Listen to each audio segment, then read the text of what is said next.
ሰላም አለይኩም እርሶ። ወአለይኩም ሰላም ወራህመቱላህ።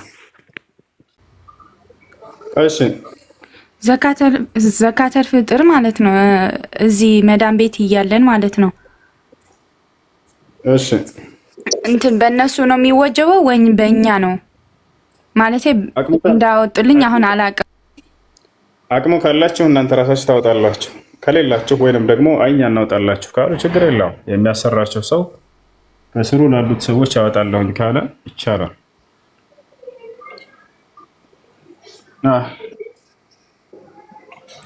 ሰላም አለይኩም። ሰላም ወራህመቱላህ። ጥያቄ ነበረኝ። ኮንትሮባንድ መስራት በእስልምና እንዴት ይታያል? ዘካም እያወጣን ግብርም እየከፈልን ቀረጥም መክፈል እንዴት ነው በእስልምና ይታያል? ሀገሪቱ ሕግና ስርዓት የማይፈቅደው ነገር ከሆነ ያን ነገር መስራት አይቻልም። የሀገሪቱ ሕግና ስርዓት የማይፈቅደው ከሆነ ያን ስራ መስራት አይቻልም። እሺ ሰላም አለይኩም። ወአለይኩም ሰላም ወራህመቱላሂ ወበረካቱ።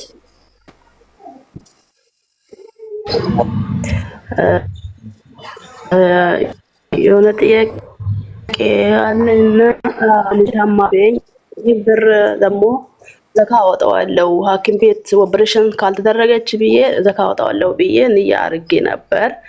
ግን በአካባቢያችን ላሉ ሰዎች ለማንኛውም ሰዎች ቢሰጣቸው በረመዳን ይቀበለኛል ወይ አይደለም ነው የሚለው። ይቻላል። ፊጥራ ሰዓት ላይ ማታ ላይ ብላቸው አጠጧቸው ይቻላል፣ ችግር የለውም። በአካባቢያቸው ለሚገኙ ድሃዎች፣ ምስኪኖች መስጠት ትችላላችሁ። ኢንሻአላህ ጀዛከላህ። ሰላም አለይኩም። ወአለይኩም ሰላም ወራህመቱላሂ ወበረካቱ። እና ያለንበት ሀገር የክርስቲያን ሀገር ነው፣ ሳውዝ አፍሪካ ነው የምንኖረው። ግን አንዳንድ ሙስሊም አለ። ግን ረመዳን ሲጾም ለምሳሌ የዚህ ሀገር ሰው አንድ ቀን ከሌላ ሀገር አንድ ቀን በኋላ ይጾማል፣ ጾሙን ይይዛል ማለት ነው። ግን እና ትንሽ ልጆች ከሌላ ሀገር እንደ ኢትዮጵያ ማለት ነው አንድ ቀን በፊት ጾም ይዘናል። ይሄ ነገር ኢድ ወይ ከነሱ ጋር እንሰግዳለን ወይስ እንዴት ነው? በየቀኑ የሚጠየቅ ጥያቄ ነው። ልጆች የሚረብሽ ድምጽ እየሰማህ ነው። ለምን ቤት አታደርገው? በየቀኑ የሚጠየቅ ጥያቄ ነው። ልጆች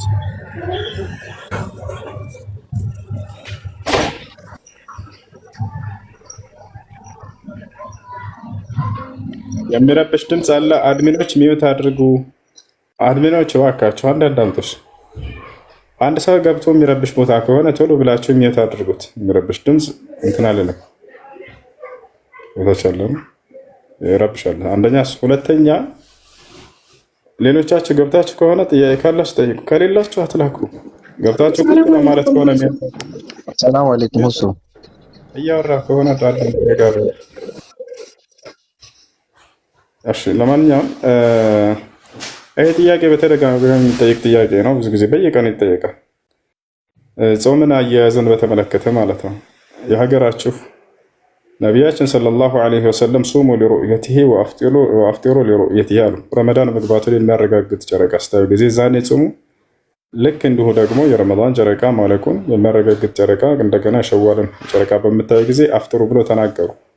በሀገራችሁ ሙስሊሞች ጨረቃ ማየቻ መሳሪያ ካላቸው እና ይሄን ነገር አይተው ካወጁ ካረጋገጡ ረመዳን መግባቱን የዛኔ ትጾማላችሁ። ያ መሳሪያ ከሌላቸው ደግሞ ከእናንተ ሀገር ጋር ተስማሚ የሆነ ሰዓት ያላት የሙስሊም ሀገር የጨረቃ ማየቻ መሳሪያ ያላት አይታ ካረጋገጠች በዛች ትይዛላችሁ።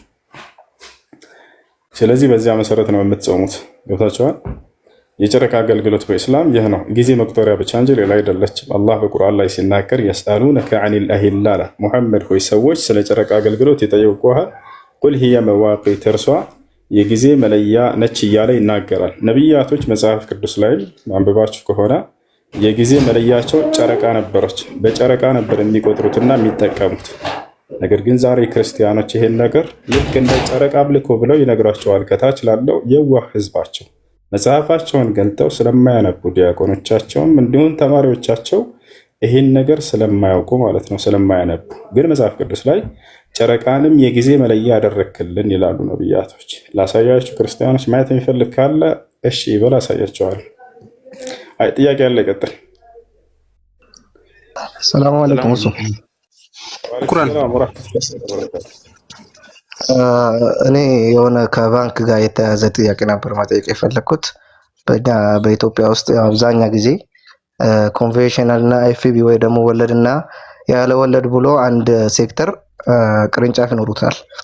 ሲቢ ይኖር ለምሳሌ ብንወስድ አሁን ለምሳሌ አንድ ያለ ወለድ የሚባለው ቅርንጫፍ ላይ የሚሰራ ሰራተኛ እንዳጋጣሚ ሆኖ የወለድ ወይ ኮንቬንሽናሉን የሚጠቀም ከስተመር መጥቶ አንዳንድ ነገር ጥያቄ ይጠይቃል። ያ ማስተናገድ ግዴታ ባይኖርብንም ለምሳሌ ሂሳቡን ስንት ገባልኝ ምናምን ያም ንግድ ባንክ ወይ ደግሞ ያ እንትን ስለሆነ ማለት ነው።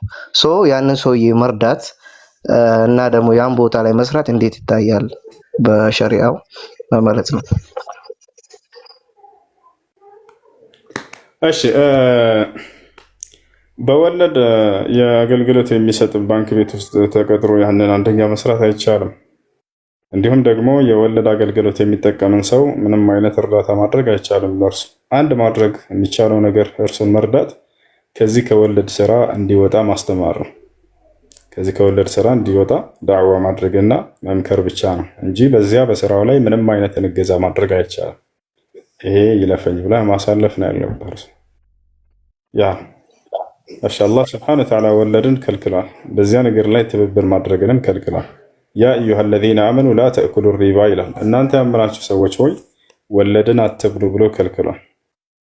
ያ አዩሃ አለዚነ አመኑ እተቁላህ ወዘሩ ማ በቂየ ሚነ ሪባ ኢን ኩንቱም ሙእሚኒን፣ አማኞች እንደሆናችሁ ከዚህ በኋላ ከወለድ ተጠንቀቁ እያለ አላህ አስጠንቅቋል። ፈኢን ለም ተፍዐሉ አለ፣ ይህን የማትሰሩ የማትጠነቀቁ ከሆናችሁ ከወለድ ፈእዘኑ ቢሐርብ ሚነላሂ ወረሱሊህ እያለ ይነገራል። አላህ ስብሐነሁ ወተዓላ በቁርአን ላይ ወንጀሎችን አትስሯቸው ተጠንቀቋቸው እያለ ብቻ ተናግሯል። ወለድን ሲቀር አትስሩ ተጠንቀቁ ብቻ ሳይሆን ይሄን ያደረገ ሰው ግን ከአላህና ከመልእክተኛው ጸብን በቃ ፈጥሯል። ሐርብ ማለት ያኔ ጦር እንደማለት ነው።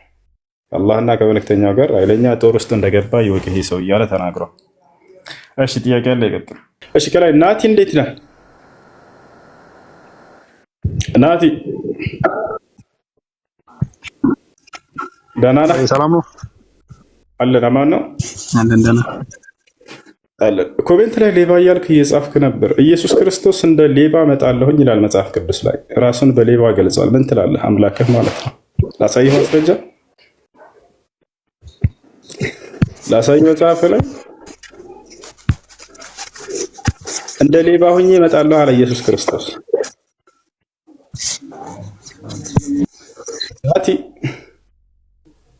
ናትሻ ናቲነት ለምን ሚወጣ አደረክ? በጌታ ስም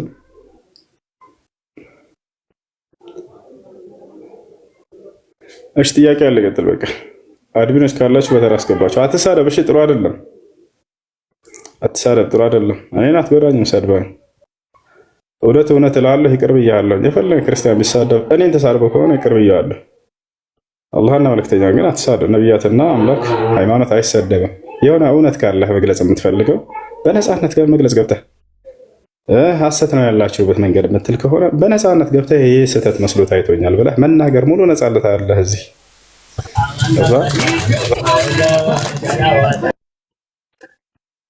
እሺ ጥያቄ ያለው ካለ መግባትና መጠየቅ ይችላል። አድሚኖች ካላችሁ በተራ አስገባችሁ። ጥያቄ ከጨረሳችሁ ደግሞ እንውረድ። ሌላው ጥያቄ ከሌላችሁ አትላኩ ልጆች። አይ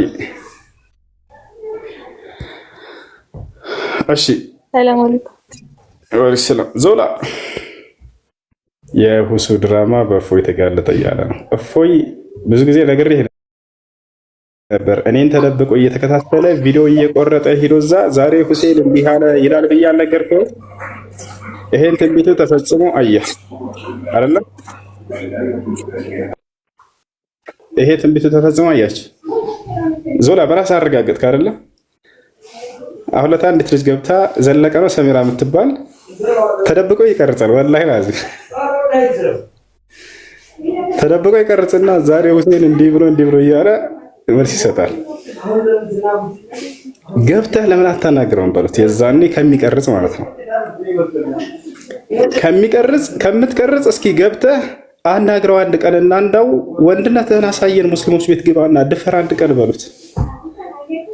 አሁንም ነግራቸዋለሁ፣ ወደፊትም እየቀረጸ ተደብቆ እየሄደ ሁሴን ዛሬ እንዲህ ብሎ እያለ ሪፖርት ይነግራቸዋል። አንድ ቀን ግን ገብቶ ፊቴ ሁሴን ይሄ ነገር ስህተት ነው ብሎ መናገር አይችልም። ምዬ ነው የምነግራቸው። የዛኔ ፍጻሜው እንደሚሆን ያውቀዋል። ገብታችኋል? ተደብቆ ይከታተላል፣ በሌላ አካውንት ይቀርጻል። ከዚያ በኋላ መጥቶ ይነግራቸዋል። ዛሬ ሁሴን እንዲህ ብሎ እያለ አላህንና መልክተኛውን እስካልተሳደበ ድረስ ማንኛውም ክርስቲያን ወይንም ዲን ሃይማኖትን እስካልተሳደቡ ድረስ ሚዩት አታድርጓቸው፣ ብሎክም አታድርጓቸው። እኔ ሊሳደቡ በተለይ ተዋቸው፣ ዝም በላቸው። አውቄ ነው ዝም ብላቸው። ገብታችኋል? እኔን እየተሳደቡ ሃይማኖትን ቢያውቁ ይሻለኛል ከዚህ ከምታባሯቸው ማለት ነው። ስለዚህ ጥያቄ ካላቸው ይጠይቁ፣ በስነ ስርዓት ጠይቁ። መሳደብ መዝለፍ ምንም አይሰራም። ገብተው መጠየቅ የፈለገ ሰው መብት ነው። አይ መግባት አልፈልግም፣ በኮሜንት ግን ይሄ ነገር ስለ እስልምና ይሄ ነገር የተነገርኩት አለ ማወቅ እፈልጋለሁ የሚል ካለ ጥያቄውን በስነ ስርዓት ያስቀምጥ። ሀይ ጥያቄ ያለ ይቀጥል። ወአለይኩም ሰላም ወራህመቱላሂ ወበረካቱ። አንድ ጥያቄ ነበረኝ ከዘካ ላይ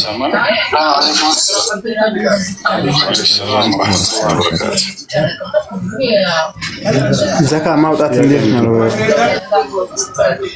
አሁን ዘካ ስራ ላይ ሆኜ በምን ያህል ነው እንትን የሚለው ዘካ ሊያወጣ የሚችለው? እሺ ዘካ ለሁለት ይከፈላል። በመጀመሪያ ማወቅ ያለባችሁ ነገር ስላለ እሱ ልንገራችሁ። ዘካ ማለት ምን ማለት ነው? ዘካ ለምን ተደነገገ? ዘካ ለስንት ይከፈላል? የዘካ ወጣት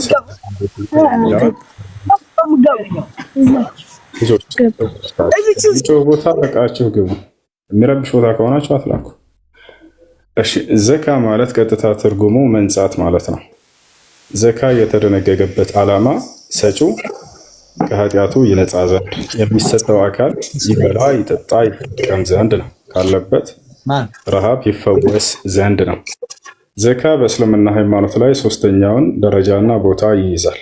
ነቢያችን ሰለላሁ ዐለይሂ ወሰለም ሲናገሩ ሐዲስ ላይ ቡንየ ልእስላም ዐላ ኸምስ ሸሃደተን ላ ኢላሃ ኢለላህ ወአነ ሙሐመድን ረሱሉላህ ወኢቃም ሰላህ ወኢታእ ዘካህ ወሰውም ረመዳን ወሐጅ በይቲላሂ ልሐራም መን ስተጣዐ ኢለይህ ሰቢላ። እስልምና በአምስት ዋና ዋና መሰረቶች ላይ የተመሰረተ ሃይማኖት ነው። የመጀመሪያውና አንደኛው ምንድን ነው? ከአንዱ አላህ በስተቀር በእውነት የሚመለክ አምላክ የለም ብሎ መመስከርና ነቢዩ ሙሐመድ ሰለላሁ ዐለይሂ ወሰለም የአላህ መልእክተኛ መሆናቸው መመስከር። ሁለተኛው እስልምና መሰረት ሶላትን ጊዜውንና አግባቡን ጠብቆ መስገድ። ሶስተኛው ደግሞ ዘካን መስጠት ነው። አራተኛ ጾምን መጾም። አምስተኛ ወደ መካ በመሄድ ሐጅ ማድረግ። ስለዚህ ዘካ ሶስተኛውን የእስላም ቦታ ይይዛል። ዘካ ይሄን ያክል ስለ ዘካ ካወቀን ዘካ ለስንት ይከፈላል የሚለውን ደግሞ እንሂድ። ዘካ ለሁለት ይከፈላል። አንደኛ ዘካተል ማል፣ ሁለተኛ ዘካተል ፊጥር። የገንዘብ ዘካና የፊጥራ ዘካ በመባል ለሁለት ይከፈላሉ። የገንዘብ ዘካ የምንለው ማንኛውም ጥሬ ገንዘብ ሊሆን ይችላል። ልክ እንዲሁ ደግሞ ከምናመርታቸው ምርቶች ሊሆን ይችላል። ልክ እንዲሁ ከምናረባቸው እንስሳቶች ሊሆን ይችላል። ልክ እንዲሁ ለመሸጥና ለማትረፍ ብለን ካስቀመጥናቸው ጌጣጌጦችና ንብረቶች ከነ መኪና፣ ከነ ቤት፣ ከነ ወርቅና ብር ሊሆን ይችላል። ከነዚህ ሁሉ እንዳለ ዘካ ይወጣላቸዋል። ገብታችኋል አይደል? ያ ነው ዘካ። ከገንዘብ ስንመጣ ጊዜ ነቢያችን ሰለላሁ ዐለይሂ ወሰለም ጥሬ ገንዘብን በዚህ መጠን ብለው ያስቀመጡት ነገር የለም። ምክንያቱም የገንዘብ ጊዜው ስለሚቀያየርና ስለሚለዋወጥ አሁን ላይ ለምሳሌ የዛኔ ከ100 ብር ብለው ቢያስቀምጡ ዘካ አሁን ላይ 100 ብር ምንም ዋጋ ላይ ሊኖራት ይችላል። ስለዚህ በምንድን ነው የተቀመጠው? ባጭሩ በጌጣጌጦቹ በወርቅና በብር ነው። በወርቅ ከሆነ 85 ግራም እና ከዚያ በላይ የሚመጥን ገንዘብ ያለው ሰው ያ ሰው ዘካ ማውጣት ግዴታ ሆኖበታል። በብር ከሆነ ደግሞ 595 ግራም እና ከዚያ በላይ ገንዘብ ያለው ሰው ዘካ ማውጣት ግዴታ ሆኖበታል። ገብታችኋል? ስለዚህ በየትኛው ነው ታዲያ መውጣት ያለበት ወደሚለው ስንመጣ ጊዜ ከሁለቱ ባንዱ በወርቅ እንዳናወጣ አሁን ላይ የወርቅ ዋጋ በጣም ስለተወደደ ብዙ ሰዎች እንዳያወጡ፣ ልክ እንዲሁ ደግሞ ለብዙ ድሃዎች ተደራሽ እንዳይሆን ያደርጋል። በብር ከሆነ ግን ብዙ ሰዎች እንዲያወጡ ይጋብዛል፣ ለብዙ ድሃዎችም ተደራሽ እንዲሆን ያደርጋልና በሱ ነው ማውጣት ያለብን። ስለዚህ በአጭሩ ገንዘባችን ለዘካ መጠን ደርሷል አልደረሰም የሚለውን ለማረጋገጥ በአቅራቢያቸው ወደሚገኝ ወርቅ ቤት ይሄዱና 595 ግራም ብር ስንት ይሸጣል ብላቸው የወርቅ ቤቱን ባለቤት ትጠይቁታላችሁ። ገብታችኋል? 595 ግራም ብር ስንት ይሸጣል? ግራም ለምሳሌ 200 ብር ነው ካለ ያንን እናንተ 1 ግራም 200 ብር ከሆነ 595 ሲባዛ በ200 አድርጋችሁ የሚመጣው ያ ውጤቱ ገንዘቡ እጃችሁ ላይ ካለ ዘካ ግዴታ ሆኖበታል። ባጭሩ ገብተዋል። የምታደርገው 595 ግራም ብር ስንት ይሸጣል በአሁን ጊዜ ብለህ ወርቅ ቤት ትጠይቀዋለህ። የዚህን ሁሉ አስልቶ 100 ሺህ ብር ይመጣል ካለ 100 ሺህ ሲካፈል ለ40 ነው የምታካፍሉት የዘካ ገንዘባቸውን። ከዚያ የሚመጣው ውጤት የዘካ ብር ነው ማለት ነው። ገብታችኋል አይደል? ያ ነው። ስለዚህ በዚህ መልኩ ነው የምታወጡት። ይሄን ይመስላል። ገብተዋል? አላህ አሉ አገባኝ። ወርቅ ቤት በአቅራቢያ ትሄድና 595 ግራም ስንት ይሸጣል ብለህ ትጠይቀዋለህ። ይሄን ያክል ብሎ ይነግርሃል። 100 ሺህ ብር ሊል ይችላል። እንደ ምሳሌ ያ ገንዘብ እጅህ ላይ ካለና አመት ሞልቶት ከሆነ እጅህ ላይ ከገባ ዘካ ግዴታ ሆኖበታል። ስለዚህ ስንት ነው የምታወጣው? ከ100 ሺህ ብሩ 100 ሺህ ሲካፈል ለ40 የሚመጣ ውጤት የዘካ ብር ነው፣ 2500 ብር ማለት ነው። በዚህ መሰረት ሄደህ ማረጋገጥ ትችላለህ።